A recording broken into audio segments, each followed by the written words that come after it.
EU adopts 17th sanctions package against Russia, targeting shadow fleet amid mixed economic outlook for Moscow. Brussels, Belgium, European Union member states have formally adopted a 17th package of sanctions against Russia, with new measures specifically targeting Moscow's shadow fleet engaged in transporting its fossil fuel resources. The agreement, finalized by EU ambassadors on May 14, 2025, and formally approved by the EU Council on May 20th, aims to further curtail Russia's ability to finance its war in Ukraine. The latest sanctions will impact over 200 Russian transport vessels and approximately 30 entities accused of helping Moscow circumvent existing punitive measures. EU officials emphasized that they are currently monitoring around 345 vessels believed to be Russian, many of which are old, unregistered, and operating in the Baltic Sea region.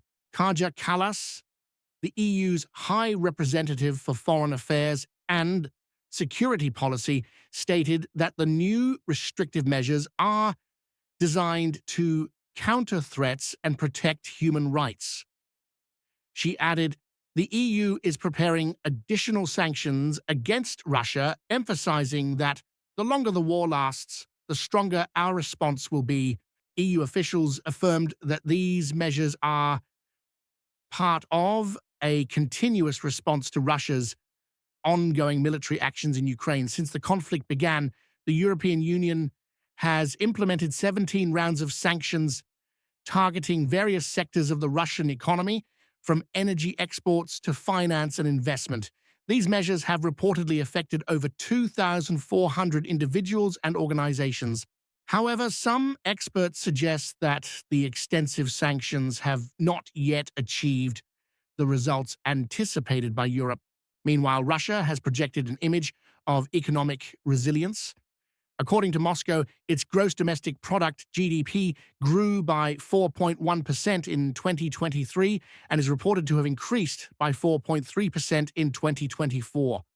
Russian Prime Minister Mishustin recently claimed that Russia is now among the top 4 largest economies in the world by purchasing power parity PPP, asserting that the country's GDP in 2024 nearly doubled compared to 2020.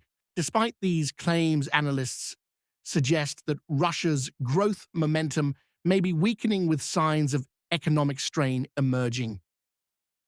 Several economic institutes predict that Russian growth could halve to around 2%. For instance, Germany's Kiel Institute for the World Economy forecasts Moscow's GDP growth at just 1.5% in 2025, slowing further to 0.8% in 2026. Russia's own central bank has acknowledged a potential slowdown, forecasting economic growth between 1% and 2% for 2025 and between 0.5% and 1.5% for the following year.